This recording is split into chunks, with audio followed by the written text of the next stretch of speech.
Welcome to The Grand Balance, a weekly podcast hosted by two working grandmas navigating the beautiful chaos of work and family. On our last episode, we discussed the many changes that have taken place since Sharon and I raised our kids, but probably the biggest change we noticed was the advancement and use of technology. Today, we're going to dive into the impact and its effect on children. Angela, there have been so many changes. I think about when our kids were young, and of course we did put them in front of the TV so we could get things done. And now there's a whole new trend that I have been reading about where parents of today of young kids are choosing the 90s shows over the shows that are available today. And their reasoning is the shows today are made solely for entertaining with high stimulation, flashy graphics, addictive principles, so the kids want to continue to watch them, where the shows of the 90s, like good old Magic School Bus, Arthur, all of those shows that we had our kids watch, they have shown that they are less stimulating and they do foster creativity and imagination. They say that these shows were made to teach our kids lessons and not just provide entertainment. Have you heard about that trend of people watching more of the older shows rather than some of the new flashier stuff that's out now? No, but it gives me relief to know that when I put my kids in front of the Barney show or the big comfy couch, that I wasn't, doing anything too bad, because you need time. You need time to get things done. But I didn't realize that it was actually better than it was today, because I've been questioning myself watching all these kids in front of the screen. I've been questioning myself too, like, ooh, did I put my kids in front of the screen too long? So now that I know maybe it wasn't as harmful, that makes me at least feel a little better. I know. Well, it's crazy just all the options they have now, because not only are there all kinds of different shows on every streaming service, there's so many different options for kids to play on screens, watch screens, interact with screens. I know. And even with books. So I was reading something about how there's so many more children's storybook apps. We love, we understand that reading to your child is so important, especially in the early years. That helps their learning, their language development, everything. And now they're saying, well, if we make the books as interactive as they are with, adults reading with them, as adults, we'll point things out, we ask questions, we engage in the conversation. And now they're creating these interactive ebooks that kind of do the same thing. And they're saying, well, maybe that disproves the theory that adults need to interact with the children. But the opposite, I kind of think the same thing what we were just talking about. It takes away some of the imagination. When there's so many exciting things to listen to and to see, the child's not envisioning a story happening in their head. Or I think it's still really important just to do the old-fashioned sit and read words and identify letters and hear the different voices and different sounds that grandparents and parents and whoever's reading to the child does. I agree. I'm not a proponent of all of these interactive ebooks. I'm just stating that there's more and more out there that kind of takes away from the bonding opportunities that we have with our kids, with our grandchildren. So these studies are saying, well, it's proving that maybe you don't have to interact so much. And that makes me a little nervous when I think about that, because then I wonder if people, you read all these studies and they think, oh, good, I don't have to feel bad if I never sit down and read with my kid. I'll put them in front of this and it'll accomplish the same goal. Right. And hopefully people aren't taking that away from it, because definitely the time spent together and the bonding time is very important. Yeah. And even just sitting with your child. I know my husband sits with our grandson and shows him pictures on the phone. And they're pictures of my grandson. So he just shows him pictures of himself. And kids love to see pictures of themselves. Yeah, absolutely. And so he shows them this and I'm thinking, wait, it's too much screen time. But then I thought about it today. And what's the difference between showing pictures on your phone compared to showing pictures in a photo album, or walking them around the house and showing pictures around the house? I think it's okay. So I'm not too worried about it, because he's not showing him anything that's highly stimulating or games that have that algorithm that creates that addiction or anything like that. Right. So I'm going to give him a pass. Yeah. No, I agree. And he's holding them and he's bonding with them and he's getting excited with him. So, Right. And like I said, kids love to see pictures of themselves and other little kids. yeah. I was reading another study. There's so many studies out there. So in preparation for this episode, I read a lot and I was surprised by the statistic that half of the children under 8 have their own tablets, not just borrow their parents or their siblings, but they have their own tablets. And they average 2.25 hours a day on these digital screens. Wow. That surprised me. Yeah, that surprises me as well. It's just such a hard thing to navigate because it's new. There's so much research still being done. There's just so many options out there, and I don't envy parents having to navigate all of this. I know. How do you balance the getting things done? You can't be with your child 24/7 as much as we would love to. We just can't. Things have to happen. We have to still do the laundry and do other things and work, as you know, for us. But the impact that now we're hearing about this technology, that greater than 2 hours of screen time activities, kids scored lower on language and thinking tests. I mean, it's impacting the way they develop. And yeah, it's crazy. it's And I scary. would be afraid to see how it affects the brain development as well. All of these different things, because there's such a positive use for technology. And I know these kids are all going to see technology the minute they hit school because everything is done on pads and screens, etc. But at the same time, balancing or counterbalancing the positive effects with the negative effects. And what do you think we could be doing? I mean, I think I'd mentioned before, I had given up social media for Lent because I was quite addicted to it. Not addicted, but I caught myself if I was at work, maybe it was my mid-afternoon tired time of the day or whatever, whenever I would get in a brain fog or I had to think more critically about something, I was like, oh, I'm tired. My arm would automatically go to my phone, like to pick it up, to give my brain a break or something. And I realized I do that way too often. Out of habit. Out of habit. Completely. I was addicted. And then I would catch myself, I love little dog videos and stuff. I would catch myself spending, 10, 20 minutes getting consumed with these dog videos. It would make me happy and I would smile. But then I realized I just wasted 20 minutes of my day. And the time can go by so quickly. Right. So if I'm addicted, these poor little developing minds, they have no hope whatsoever. So as adults, I think we need to really monitor ourselves too and serve as better role models. Oh, I completely agree. I was just reading a study saying that how much screen time the parents are engrossed in directly can affect a child's behavior, because when the parent is looking at the screen and not paying attention to the kid, then the kid starts behavioral issues trying to get the parent's attention. And so I thought that was a very positive reminder that not only do they mimic our behavior, but they also want that attention. And we just have to remind ourselves that we only have this short amount of time when they're young and growing and impressionable, and try to, I guess, stay off the screens as much as possible. And you're right. There is only a limited amount of time with these kids. You and I know this more than our kids because we know how time flies by so fast and you can't get that time back. And so I think being conscious of our own time, but also making sure that the kids somehow don't get addicted, and the parents need to think through what are the opportunities to engage more with my kids? What are they missing out on if they're just on their phones? It reminds me of a story. My husband and I had the privilege of vacationing in Costa Rica a few years back, and we went to this restaurant that had an amazing view. It was actually recognized on Netflix on this show called Restaurants on the Edge.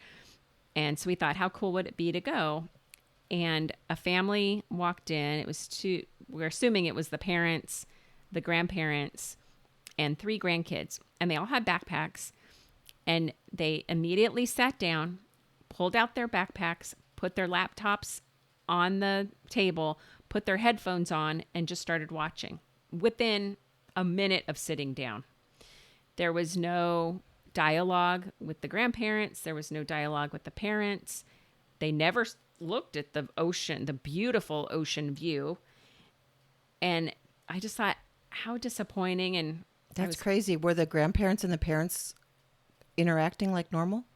With each other, but not with the grandkids. Huh, interesting. And it kind of hurt my heart a little bit because I thought, oh my gosh, these kids aren't talking to their grandparents. They're not experiencing this amazing experience. And it reminded me of this article that I read that when you put smartphones or laptops in front of kids, you know, in situations like this in particular, it limits their opportunity to learn new things or learn how to interact with others or help develop their language or social skills. And it's proven. And so I just thought, wow, you know, I wonder if those kids will remember that they were in Costa Rica and they got to see these amazing views and stuff. Probably not, because they never looked away from that screen. Wow. Yeah, I mean, everyone has their own reasons, but I can't imagine not enjoying a view like that. It was just, I don't know. And I don't want to sound like I'm the best ever, but again, I got addicted too. So I get it. Right. No, I get it too. And you don't want to deal with, you know, crying kids sometimes and you just need a relief. But I think just pick those opportunities just a little more wisely, I guess. Well, and again, I think we go back to what we've talked about in prior episodes. We definitely need to follow the parents' lead and what their priorities are and what their rules are and how they want those types of things introduced to their children. I know my daughter's in education and they are firmly against screens. She's definitely seen it all, but of course I'm going to respect her wishes because they've done the research. They are the parents. And so I think reminding ourselves too that the parents are the ultimate decision makers for these kids and we can enhance whatever time we have with the kids. And I don't want to come across as judgy from that story that I told, but I kind of was. Well, it's hard. It's oh hard God, to find a good that. reason when you're with grandparents and, you know, the whole family's together in an amazing location. I don't know what the reason would be to be on a screen. Maybe they have some crazy thing we're not thinking of. Maybe. But I don't know what it is. I hope you're right, because they were so robotic. It was like synchronized the way they pulled out their laptops and their headphones and everything. It was kind of strange, and sad. And that's what it was. I got sad. But my daughter and son-in-law are like your daughter and son-in-law as well, as they are really conscious about when they introduce screen time. And I think they're going to follow, I don't know if they're following this directly, but the World Health Organization published a series of recommendations to parents on, you know, when to introduce or expose children to things. So children, these are the guidelines. These are the guidelines of the World Health Organization. So children under the age of 5 should not spend more than 60 minutes a day in passive activities in front of the smartphone, computer, or TV screen. And children under 12 months, so under a year, should not spend even a minute in front of electronic devices. I have a feeling my daughter and son-in-law must have read those same guidelines because, I mean, back in the day, you could certainly put Barney or Sesame Street on just for the music, and they don't do that at this point.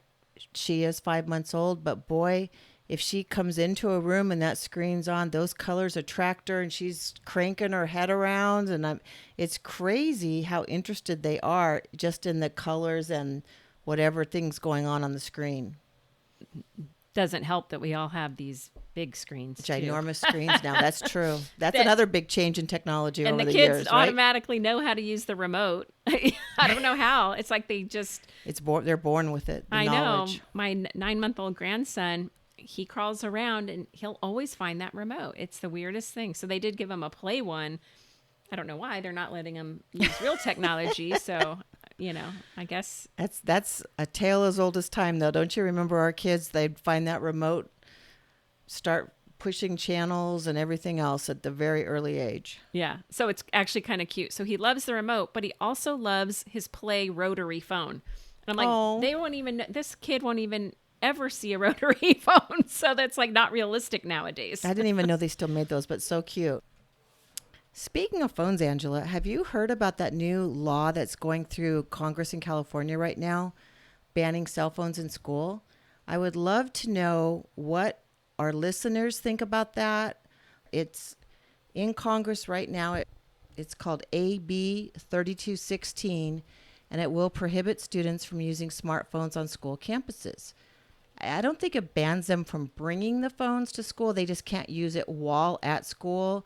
There are exceptions for emergencies, but it is now making its way through the state Senate and towards the governor's desk and could be signed into law by 2025. This is in the state of California.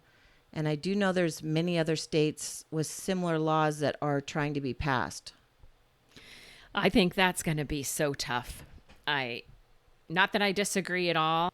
I'm fortunate I don't have kids now because I don't know how you'd manage it. I know I have some of my relatives are teachers. I know we were speaking to our friend at lunch the other day. She's a teacher, and we were talking about this, how hard it is to manage this without taking the phones away. Kids are going to sneak. They're going to find ways to get access to phones. And I think also the parents, we live in a new society now where parents want to be connected 24/7 with their kids. Unlike when our kids were being raised, you just had to trust they were in school and doing well. Right.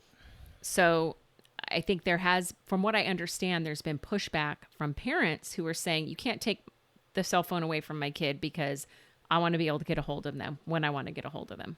Right. And I think from what I have read, most of the pushback is definitely from parents. I don't disagree with it. I think there's absolutely no reason kids should be using phones while in school. If there's an emergency, a medical emergency, any other emergency, they would be allowed to use it. So I don't understand why there would be any pushback on it. I guess my question would be, how do you manage and monitor all that? Because it puts a lot of pressure on the administration or the teachers, or who's going to have to manage turning in phones, or I'm not sure how it would work, but I don't necessarily see that there's a con, because then kids aren't worried about what's going on in social media while they are supposed to be learning in school. Right. And I did not read it up on it in detail, but I wonder if there is age differences too, because one of my cousins, he works at a high school, and he used to have everybody put their phones, in the center of the room, or, check them in or whatever. And it got violent and it got aggressive with these older teenagers fighting back with the teachers and saying, nope, you can't take away my rights. You can't do this. You can't do that. So think about having to manage it effectively. No, I can't imagine. But at the same time, all the more reason, if kids are becoming so upset to the point of violence about not having their phone when they're supposed to be learning, there is a real problem. Right. It's all these algorithms, and they've had shows on it, the creators of this smart technology and these algorithms coming out and saying, look, we realize we've created this. We don't know how to get out of it now. It's called The Social Dilemma. It was that documentary. I think it was on Netflix. The creators of these algorithms, they all were, took this class in Stanford of how to create this kind of addiction to whatever app was being created. They're consumer, basically. Right. And they can't uncreate it now. And so it is so scary. It is so addictive. So to your point, they get angry. They do things. Even at my 4th of July party, we have a big pool party with the family every year. And a couple of my little cousins, they came in, they have been in the pool. They're like, oh, we're tired. Can we build a fort in the living room? We'll put pillows and chairs or whatever. And I said, sure. How innocent is that? So I thought, go get some blankets. You guys go build a fort, relax, have fun in there. So I go in to check on them. They built a fort so they could get their parents' cell phone, and they wanted to watch YouTube videos on the cell phone. So they left this interactive party with 20 cousins or however many were there, because they're so addicted to that phone. They were like sneaking, pretending they were doing something innocent just to go look at their cell phones for an hour or two. That I mean, I got really upset. I tore it down. I said, "Get the heck out. Go play with go do something active with your cousins." Yeah, I don't know what the answer is, but I really don't envy parents with this struggle because, like I said, there's such a good use for technology, but the management and the potential cons are overwhelming. Yeah, it'll be interesting how that vote comes out. I'm going to have to really study it because I don't know enough about it on how I would even vote at this point.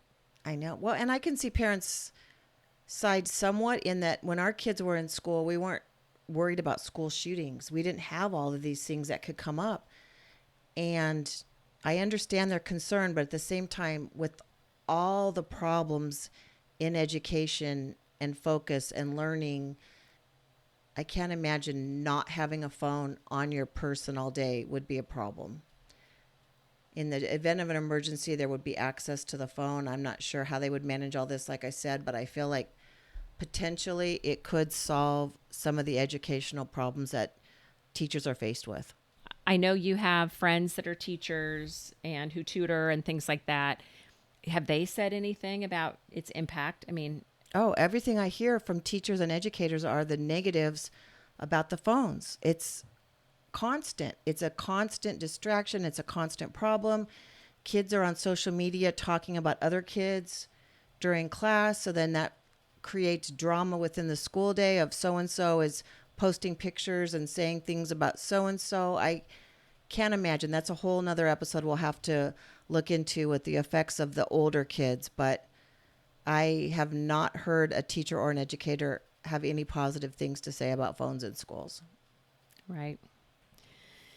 Well, boy, this is a pretty intense topic. It's so controversial. I think just in general, we are in a pickle when it comes to technology. It's the future, but then how do we make it more beneficial than detrimental to the kids? I agree. I don't have the answers. And if anyone out there has opinions, answers, suggestions, we would love to hear from our audience because it is a big topic of conversation right now that needs to be addressed. Yeah. So let's lighten up a little bit. I wanna hear Sharon's next fabulous find. Well, I had a grandma fail, and I've learned now, first of all, apparently this was a thing with our kids, but when you put the diaper on, you're supposed to take out all the fluff around the leg to keep everything in.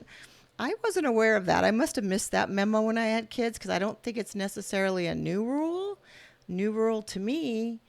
But I was taking my granddaughter to my daughter after her Pilates class and got her out of the car seat, and boy, there was a mess. And it was apparently because of the way I had put the diaper on. So I've learned Maybe my you lesson. do need grandparent recertification. I think Basic so. diapering 101. So after she was having quite a few blowouts, and my daughter, of course, at her shower had gotten every brand of diaper known to man. So they had tried a bunch, and no sponsorship at all with this, but we have found the Millie Moon diapers from Target have prevented the blowouts. They go up her back much higher, and since she started using those, there have been no blowouts. So that has been a fabulous find because we don't have any extracurricular cleanup activities any longer, which has been fabulous. So it's funny you say that because I heard these Millie Moon diapers were supposed to be like the best diapers The or something. bomb. Yeah. And my grandson did not have good experiences with them. So I'm wondering if Oh, it's, that is crazy. if I it's wonder a if boy versus a girl. gender thing maybe. Yeah, like the front area is maybe they protect the back really well from blowouts, but not the front. That could be. That's like funny little wee-wees. because my daughter's friend that had said that's the only diaper they use also have a girl.